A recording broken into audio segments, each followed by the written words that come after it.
Resilient Advisor. My name is Jay Coulter, and joining me for this episode is Robert Sofia, the CEO of SnappyKraken. And we're going to talk about his firm's findings on their 2021 digital marketing report. Our mission at Resilient Advisor is to have a significant impact on the retirement crisis by educating and empowering financial advisors to better serve their clients. We bring you industry thought leaders and experts to help you make a difference in the lives of your clients.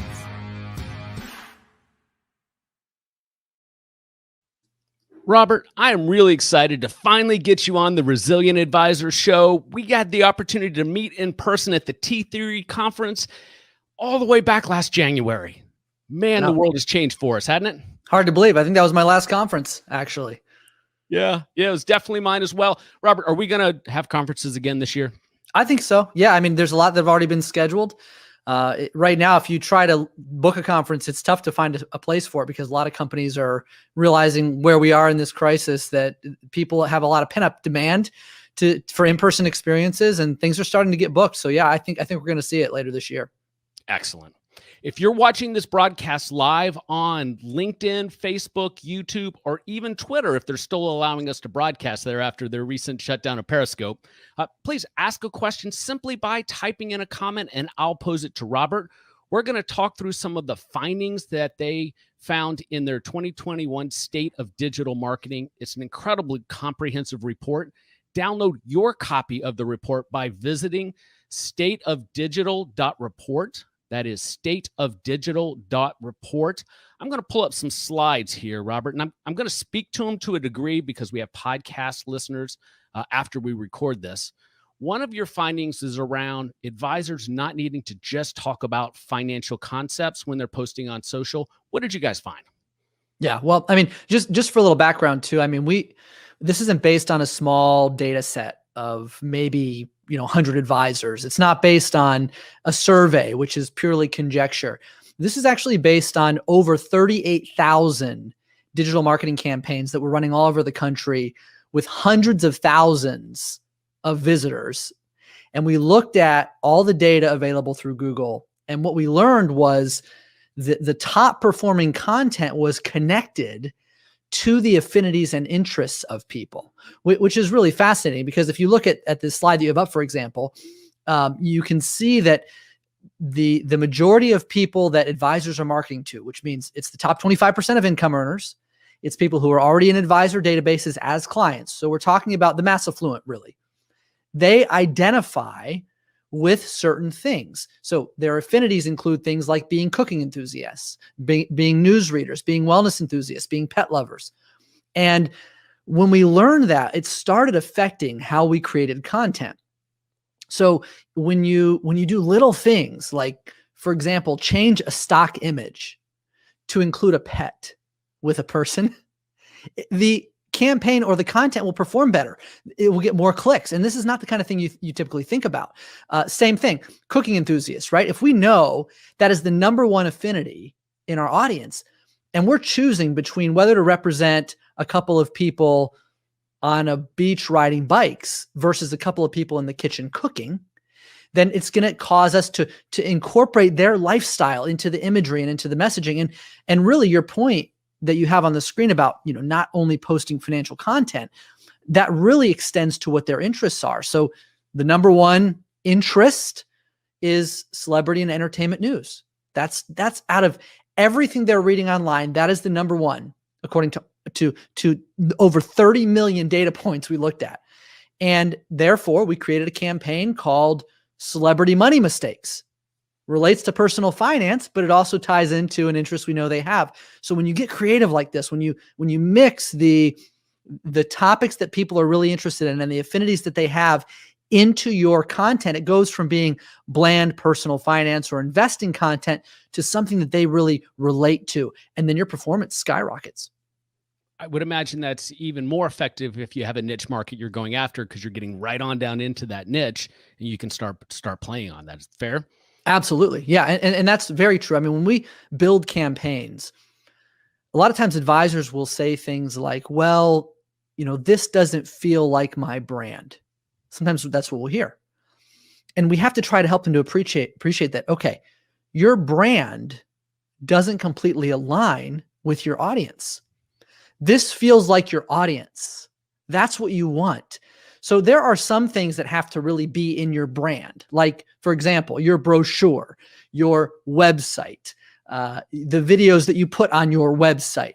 But then there are other marketing campaigns that are out there. And before people have a relationship with your brand, all they care about is themselves. They don't care about your brand. So make it more about them, about the audience, and then that will draw that niche in. So when we create a campaign that's designed for women, or that's designed for pre-retirees or technology entrepreneurs or millennials, like everything about that campaign, the font choices, the colors, the images, it's going to be designed for that audience. And that's how you really hack into better results.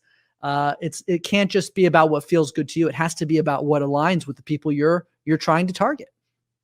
You know, one last thing on this particular item is somebody who works with financial advisors, thus I'm marketing to financial advisors. I run across folks and I'm not going to pick on any particular broker dealer, but let's just say I have a couple hundred folks from a particular broker dealer that are in my LinkedIn community. They all post the same things during the same week. Right? I have to think that's an incredibly ineffective strategy. Does your research have anything that validates my thoughts that that's probably wasted marketing? Yeah, I mean, we actually built Snappy Kraken to help solve for that very problem, because over the years I've seen that again and again. And so we came out and we said, look, mass produced, mass published canned content will not do the trick for you. And a lot of advisors are spending a ton of money on platforms to just auto post for them. And that's exactly what happens. They auto post the same thing for the same people at the same time. With Snappy Kraken, we actually help them develop a personalized publishing strategy that's based on their audience and the best times for their audience. And we even create exclusivity in certain areas where people are marketing. So for example, if we have 10 advisors in a geographically concentrated area, all publishing the same ads for the same campaigns to the same prospects, we know that their ad performance is going to drop. Something called ad fatigue will happen. Everybody will see the same images. They'll realize and get confused about the market. They'll get burnt out on those. They'll think maybe all these advisors are affiliated, and it's not a good thing. So we actually will assign territories and only publish those types of content in those territories for specific advisors so they don't have that problem. And it does make a difference. I mean, our benchmarks are much higher than the averages, and that's one of the reasons. Yeah, and that speaks to why the Snappy Kraken value proposition is so unique. I do want to get into that in just a minute. In fact, you guys have been very gracious to provide a discount to viewers and listeners. But before we get to that, one of the aspects from your report that kind of stood out to me is what's driving traffic. And I want to set the stage for this. I was at a conference 2 years ago that you were speaking at. We had not met yet. And it was almost like I was in the room for the previous presenter, and I just happened to stay in there, and I was working because you were going to talk about Facebook, and I could care less about Facebook. And I'm sitting there, and you started that presentation talking about data and the importance of Facebook and why you need to be paying attention to it because, and this is the important part, that's where baby boomers are. And Robert, that was the aha moment for me that I had Facebook all wrong, and the rest of the presentation, I was glued to every word you said. So tell us, as it relates to traffic sources today, 2 years later, where are you seeing results? Where do advisors need to pay attention? Yeah. Well, if you think about what you need out of digital marketing performance, there's layers, right? At the very first layer, you have to create awareness. Then you have to be able to take that awareness and turn it into traffic. And then you have to turn the traffic into subscribers or opt-ins. And then you have to turn those opt-ins into meetings and those meetings into clients, right? So there's a whole process. All these things have to happen. So when you're looking at where the results come from, one of the first questions you have to ask is, which source is driving the most traffic? And we have the luxury of having tens of thousands of campaigns running for thousands of advisors all over the place, literally in every state. So we can see overall where they're getting their traffic. And the amazing thing is, we ranked these traffic sources, and I'm going to start from the bottom actually, because people overestimate the value of social media for driving traffic. And a lot of people talk about social media, Facebook, LinkedIn, Twitter, social media, be on social media. But social media is about engagement. That's really what it was designed for. And people who go there and try to drive traffic are only very modestly successful, because it's not a great place to drive traffic. It's a great place to create awareness. So when you look at Twitter and LinkedIn and Facebook organic posting, you can see it's like 4% of the traffic is coming from Facebook organic. 0.4% of the traffic is coming from Twitter. And it's just not that much. So where do you get your traffic? Well, what we found is, of all the sources when it comes to social media, the only way to really drive traffic from social media on any level is with paid traffic. So you can put ads on social media, and those are optimized. They actually get compensated to drive traffic to you. They charge you for those clicks. So their platforms are designed to prioritize that in certain ways to get you traffic. So paid Facebook ads are the number one driver of social media traffic. So after, go ahead. No, please. No, and then, after that, like, if you look at everything else, the bottom line is there is nothing better than building your own email database. Getting email opt-ins, collecting email addresses, using that paid traffic and other sources of traffic to get opt-ins, because once you have an email database, you can continue to market to that. It is truly a gold mine. And 71% of the overall campaign traffic advisors are getting is coming from their existing email database. And that is where you really start to turn your marketing into measurable with results, with a real return on your investment. So could we go a little bit deeper on the Facebook paid ads, just for folks in my audience? I don't have hard demographic information, but generally it's going to be Gen X, late baby boomer advisors, and they hear Facebook paid ads and they either think that's great, I'm going to have my assistant go figure that out, or that's going to be a waste of time. You and I both know that it's not. Could we at a high level walk through somebody who wanted to start doing it, the process that they need to go through? So how about a hypothetical example of an independent advisor in the middle of the country, Little Rock, Arkansas, that focuses on baby boomers or pre-retirees and retirees? What would they need to think through if they wanted to start leveraging Facebook to build their list? Yeah. Okay. The very first thing is your audience. So who do you want as a client? And we can't just say people with money. You have to get more specific than that. It has to be people that are facing certain types of problems, specific challenges, are at a certain stage of life that need certain things from a relationship with an advisor. And you have to really understand the persona of who you're targeting. Only after you do that, and you have an exercise that has said, this is the person I want to target. This is their age. This is where they live. This is what they care about. This is the problem that they have to solve. Only then can you build what's called, or what we refer to as, an irresistible offer. And that's really the key. At the center of everything is you can run Facebook ads and drive people to your website and get very little return on investment. Very little, because they're not going to an irresistible offer. They're going to a place of general information, and you're not creating a way to get an opt-in successfully. So the key is to have an irresistible offer. It could be an opportunity to use a calculator. It could be a worksheet. It could not a brochure. It needs to be something that gives them the 5 secrets that they can't Google on some topic, right? Something that they have to have. And you have to tip that risk reward scale so that they see a high potential reward with a very low risk. And that's what I mean by low risk, is they don't have to give away too much. They don't have to give away maybe a phone number even. They can just give a name and an email address, and they can get that irresistible offer. So number one, who you're targeting, what do they need? You use that to build the irresistible offer that persona will respond to. Then they opt in.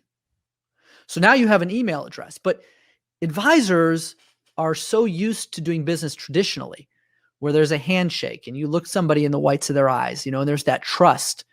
But online, they don't have trust yet. People are skeptical. They don't like or trust you. They merely opted into your offer. So now you need a process for taking people from cold opt-in to relationship, or as we say, from cold to gold, because now you've got to actually get them to like and trust you to the point where they want to have a relationship. They want to get you to personally answer some questions for them. So then you have to build a nurturing sequence, what we call an indoctrination sequence, to ultimately get them to book a meeting with you. And that's what it takes. I mean, you need a campaign for that. That means you need good ads focused on that audience, pointing people to an irresistible offer that drives conversions, followed by a nurturing sequence that drives relationships and starts conversations.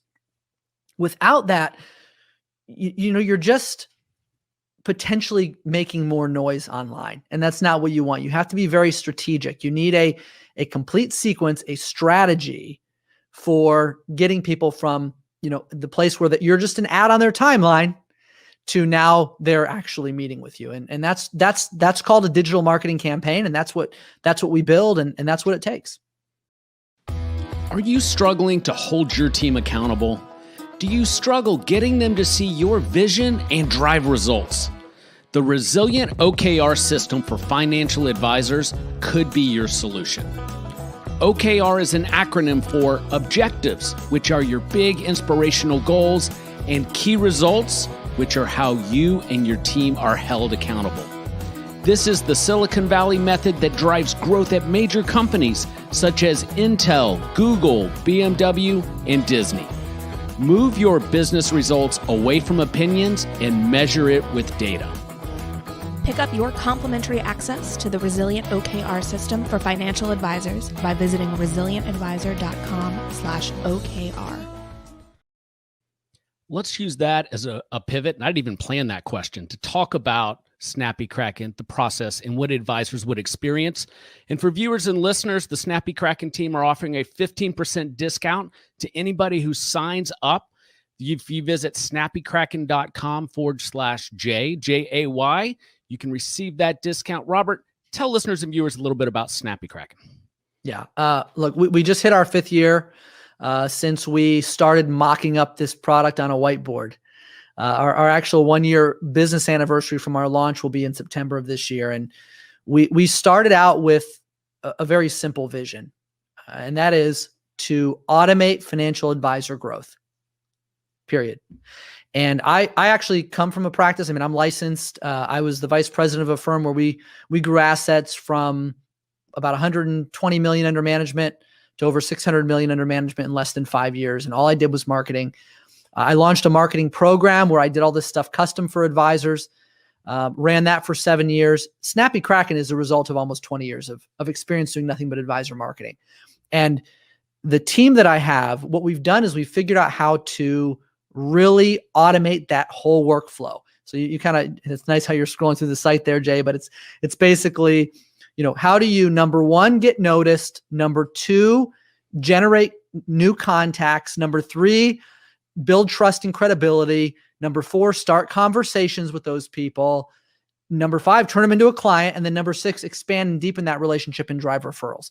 And all of that is what we use, a combination of content and technology to accomplish. Yeah.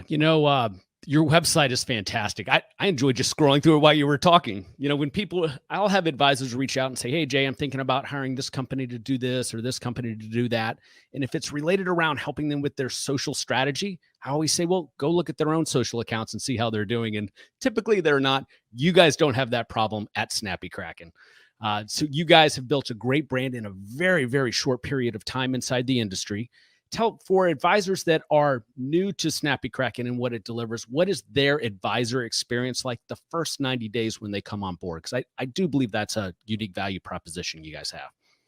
Yeah, it matters. I mean, you're implementing a new tool. Advisors, I mean, we all know they have enough tools already to try to manage. And now here's something else for the technology stack. And that can be overwhelming. So we really try to make it as easy as possible. But to be clear, this is a program. I mean, it's not set it and forget it, because I'm sorry, but set it and forget it just doesn't work. The only thing that will ensure is that people forget it. So you can't just swipe a credit card and expect all your marketing to be done. It doesn't work that way. So we have a program. And what it is when you come on in that first 90 days, we help you integrate all your social media accounts, configure your email sending domains for maximum deliverability.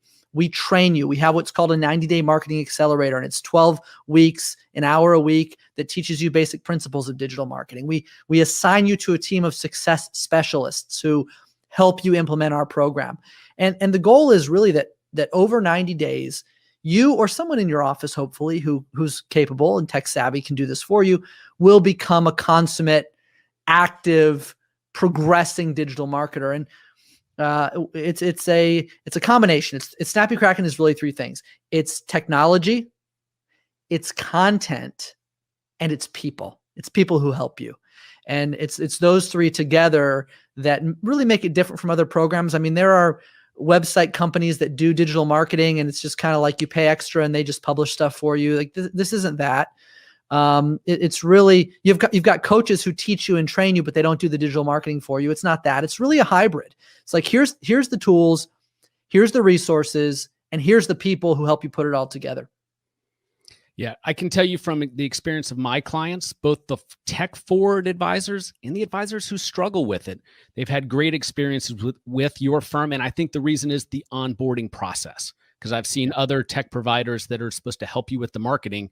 Like you said, Robert, they get the credit card and then they've got you for a period of time, usually under contract, and they don't really try to help you drive results. So I do think that's a differentiator there. If you'd like to get a 15% discount on a Snappy Kraken subscription, please visit snappykraken.com/JAY. Robert, let's go back to the report. So in there, you guys did some research based on all the data points you have on the top performing lead generation campaigns last year. What'd you guys find? Yeah, well, it's actually nothing that should be really too surprising to people, but I think this is an important concept to inform a strategy. So if you look at what the top performing campaigns are, I mean, the first two are about retirement, success, and Social Security. And we were in a year with a lot of uncertainty. People are always wondering about Social Security claiming strategies. Those are the top performers. But interestingly, those two top performing campaigns only accounted for about 15% of the traffic total. So although they were the top performers, if you start to look, you see, okay, hidden tax opportunities, end of year tax opportunities, estate planning, more specific times related to COVID, another tax opportunities that's seasonal. Then you've got Medicare, retirement, again, a couple of topics. And then way down, number 13 is divorce, 401k opportunities, business owners. So when you look at that, this represents over 90% of the traffic that advisors received was from the top 15 campaigns. But only 15% of the traffic roughly is from the top two. Here's the point. You cannot rely on a single marketing campaign. So here's what advisors will do. They will pay an agency 10 or 15 grand to build them a funnel, a campaign, and they put all their horsepower behind it. But that's not how you maximize your opportunities. You actually have to run multiple campaigns, some that are timely, that are fresh, that address current issues, some that are more about stages of life. And so the advisors on our platform getting the most traffic, they are using a combination of 10, 15, 20 campaigns at the same time, all running for different audiences. And each of those campaigns is driving a trickle of activity. And that trickle of activity turns into a flood of activity.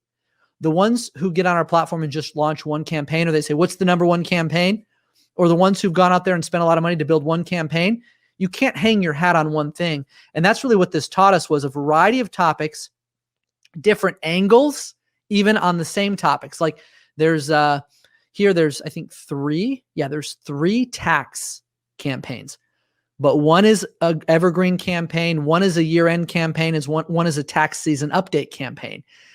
All 3 drive traffic, but for different reasons. And that's where you start to become really successful at digital marketing is you've got this, you might be a CDFA and you might be helping people who are in divorce, but that's not the only thing you market.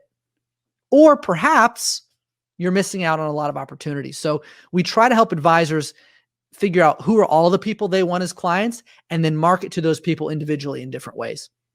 Gosh, Robert, there's a lot of gold in there. 10 campaigns. So if I'm an advisor and I haven't even started touching digital marketing, and this isn't meant to be a softball, this is an application question. How does your tool help them run 10 campaigns at the same time when they haven't even run one?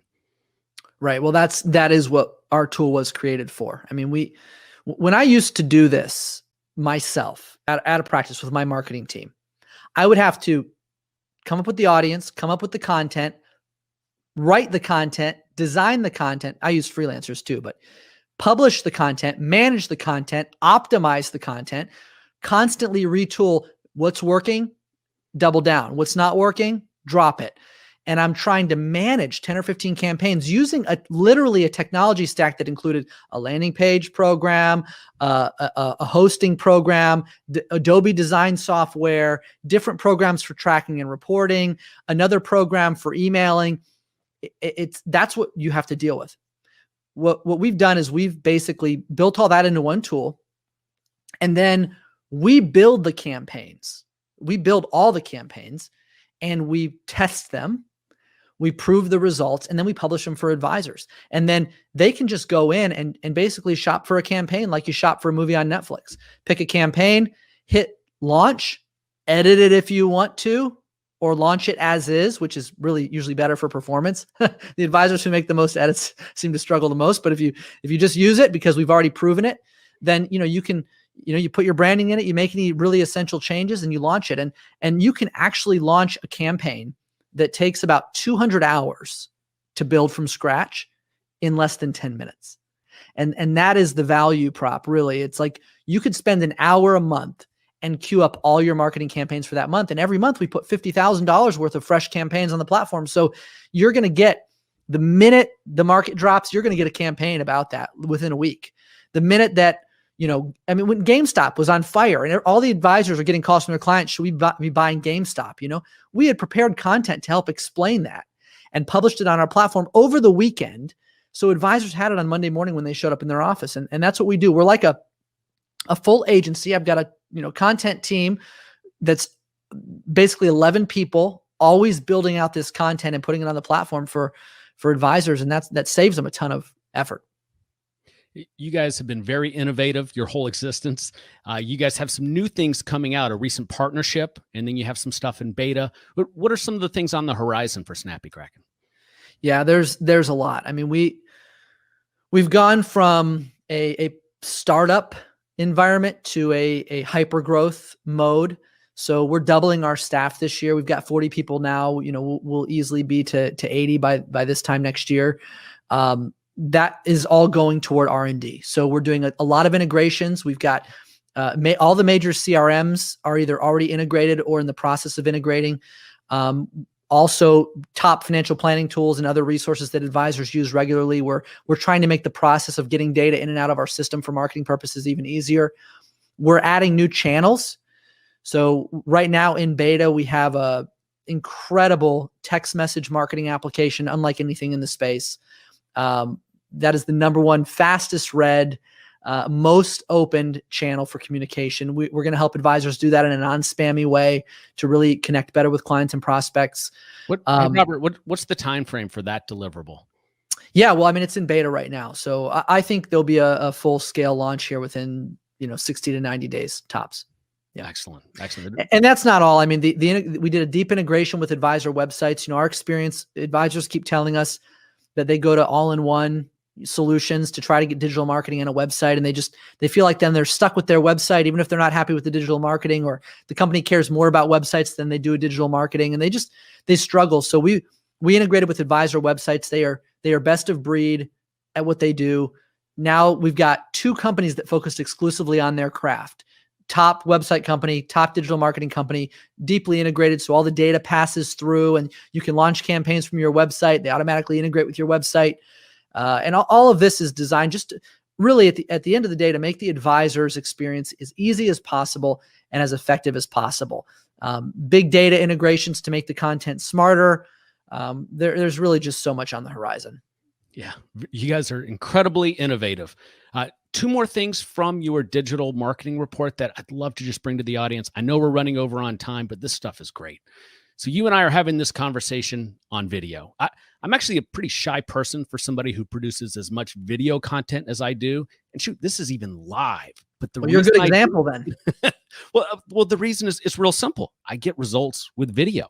What did you guys find as it relates to advisors in video, and what do they need to be paying attention to?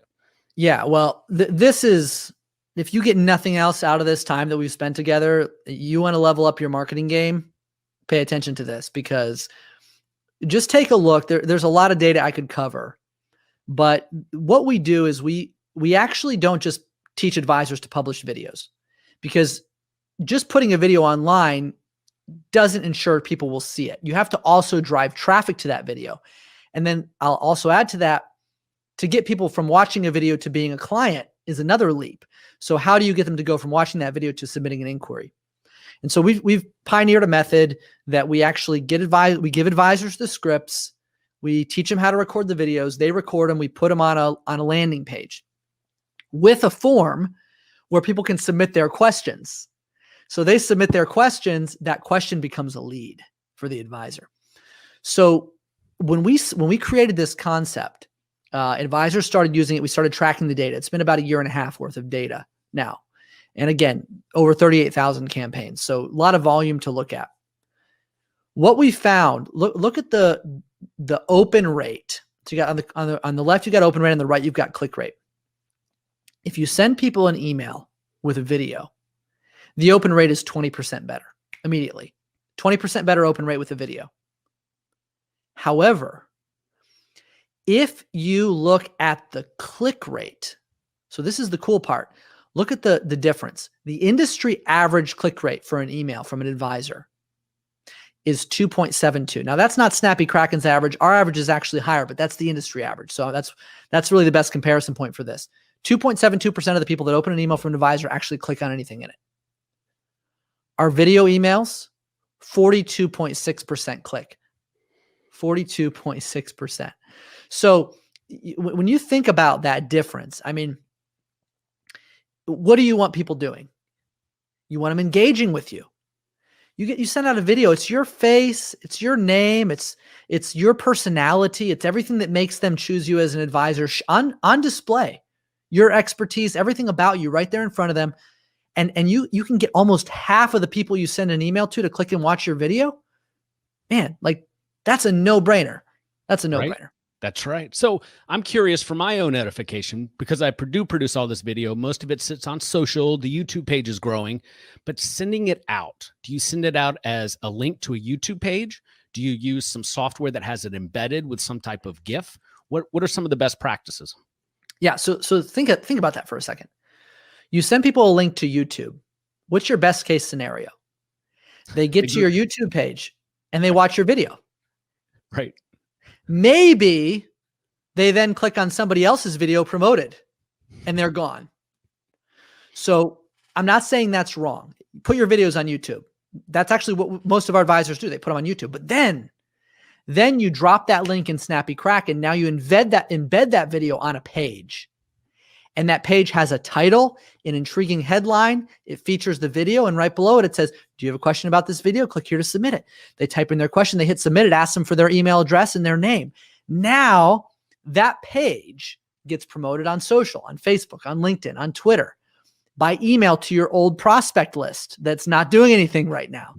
They get your video, they submit their question, and now you've just taken a video viewer and turned them into a fresh lead. Because now they said, hey, that was a really interesting topic, but what about Roth conversions? Okay. So then now you've got to, do you think taxes are going to go up? Now you've got an opportunity. So the best practice is put the videos online, but make sure you also put them somewhere you can use for lead capture, and then drive the majority of the traffic to that place. The ones that are online, let people stumble across them. Let them help you with SEO.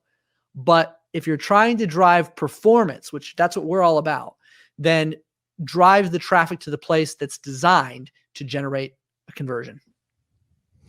Excellent. I got to rethink my whole video strategy, but that's why I follow folks like yourself. And As part of your report, what I really liked is the survey you did of 36 of the top industry professionals, and they weighed in on what they thought had the most impact. And actually, I should let you describe what you were trying to accomplish with this survey.